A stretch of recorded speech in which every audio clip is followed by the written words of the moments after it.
Yo, this your boy E.T., and I think a why is so important because it becomes the thing that drives you. I think a why is important because it gives you definition. A why is important because it gives you direction.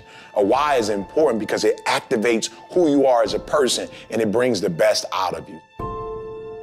A why is able to push you because it takes you outside of yourself. Like, it's no longer about you.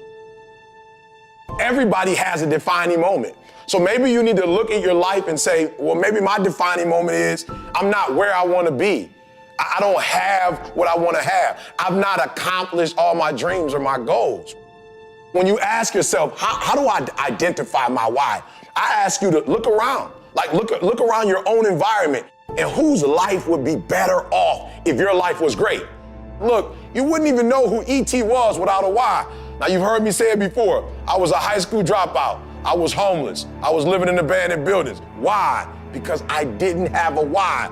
But once I embraced my why, once I found out what my why was, boom, my wife and my children's life went to a whole nother level.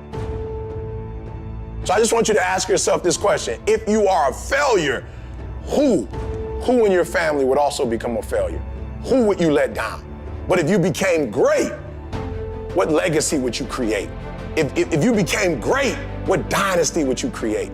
So when you want to find your why, it's not always about looking within, it's about looking around. Whatever your defining moment is, own it.